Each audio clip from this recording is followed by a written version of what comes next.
アタリ氏はグローバル化の中で世界が直面するさまざまな危機についてこれまでも警鐘を鳴らしてきました。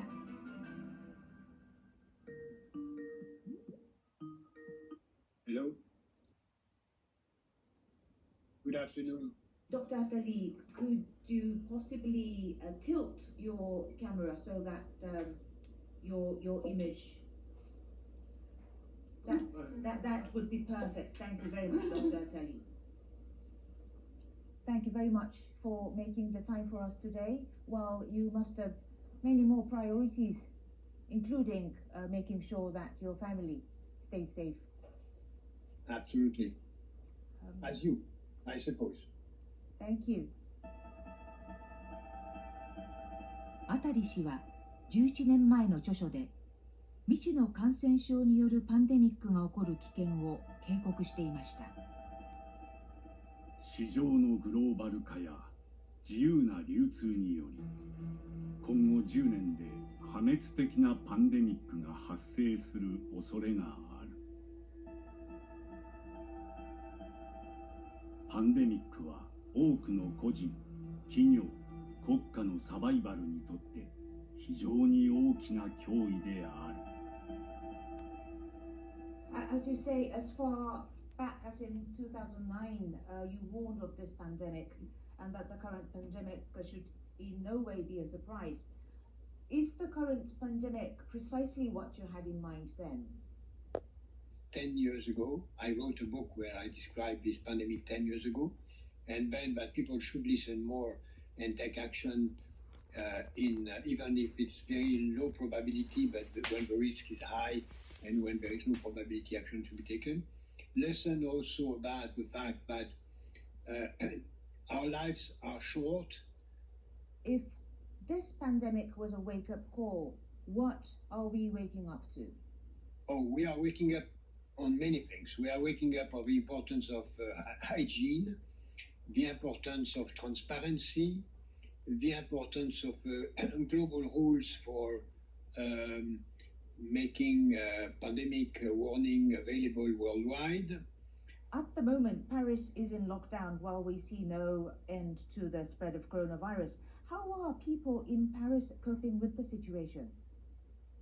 Well, the French are a very disciplined nation and very centralized country.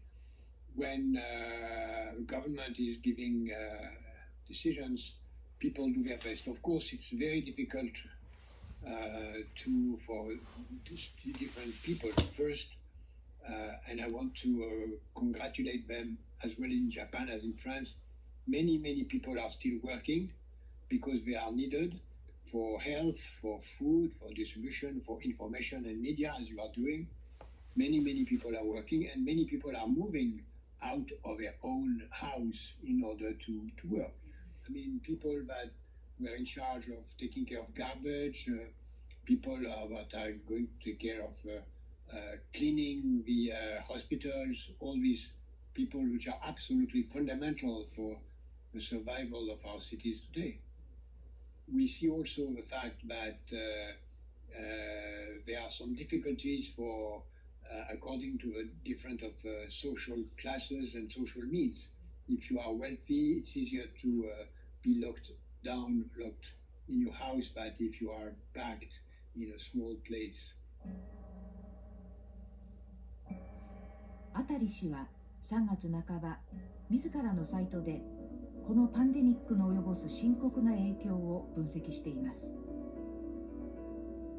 今、世界を襲っている危機を乗り越えることほど緊急の課題はない。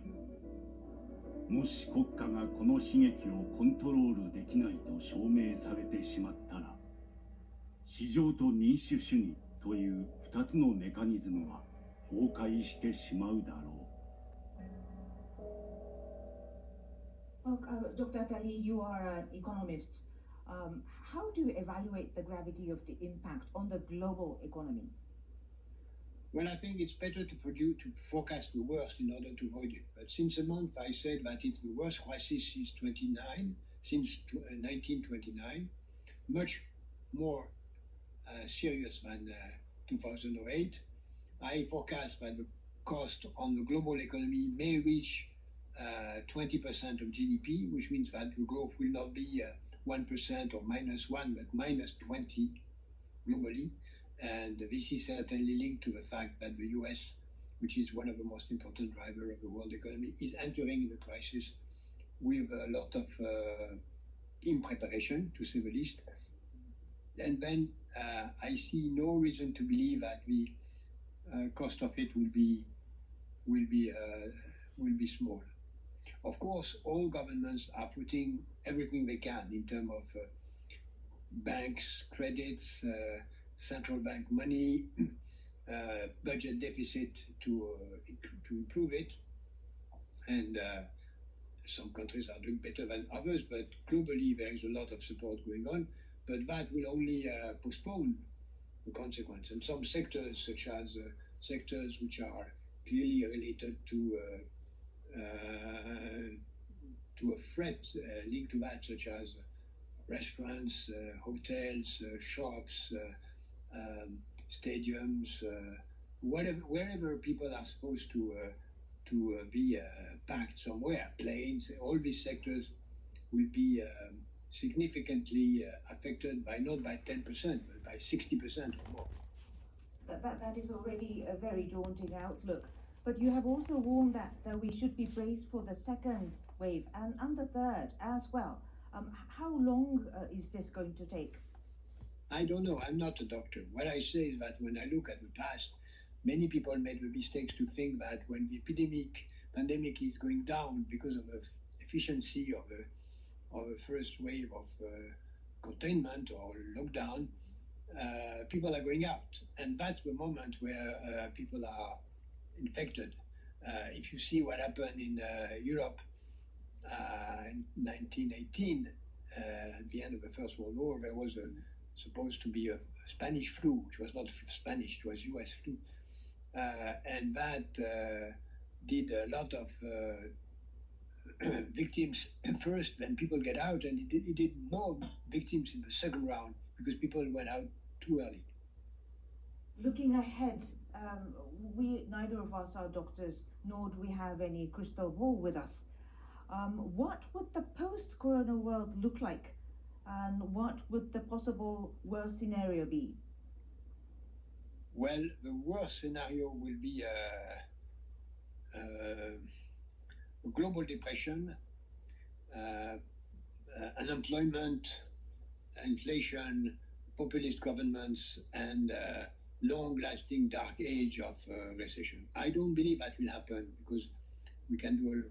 But what can be the worst scenario can be that, as I said before, we go out and we have a second round of problems that will knock again the economy.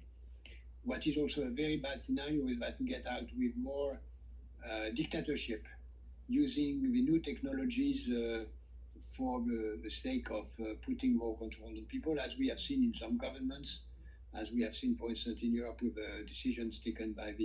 shameful decisions taken by the Hungarian government and others, that can use that as a bad reason to move towards dictatorship. That is one of the danger. There is therefore an economic danger, health danger, and democratic danger. Going back a little bit about the significance of the impact on democracy, at a time of emergency, even democratic leaders can assume unprecedented degree of powers, and we have seen that the public often supports those draconian measures. What will it mean for democracy? Well, that's true. When you give a choice at the end to people between security and freedom, they choose always security and not freedom. Then that means that strong government is needed, but you can have strong government and democracy. We have seen that during some period. UK was an excellent example during the Second World War, when it was both a very strong government and a democracy. We are concerned that there may be discrimination or division becoming even more pronounced at the time of this pandemic. Would you agree? Yes, there is a great risk of breakthrough breaking the rules of solidarity, selfishness. There's a great risk of autarky, and it's true that we should not depend too much on the others in order not to have to beg China or any other country to sell to Ethiopia masks and all that. It's true that we should be more self-reliant, but that doesn't mean that we should close our borders. That means that we need to have a more balanced solidarity. 今こそ連帯が必要だというアタリ氏は、これまで利他主義という思想を主張してきました。今回の危機を受けて、改めて利他主義への転換を広く呼びかけています。パンデミックという深刻な危機に直面した今こそ、他者のために生きるという人間の本質に立ち返らねばならない。協力は競争よりも価値があり、人類は一つであることを理解すべきだ。利他主義という理想への転換こそが人類のサバイバルの鍵である。危機的な状況の中でも、アタリ氏が選ぶ言葉はあくまで前向きです。頻繁に使われるポジティブという言葉は、利他主義と並ぶキーワードです。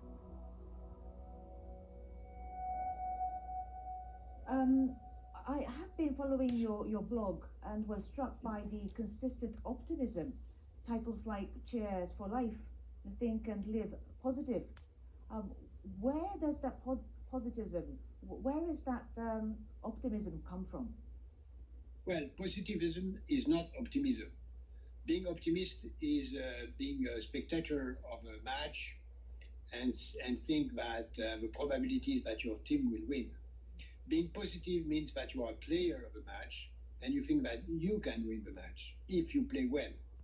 Then I'm positive in the sense that I think that mankind, Japan, France, companies, families can win the match if we do the best thing for our own security and globally for the best of taking into account what we learn from that and changing the economy.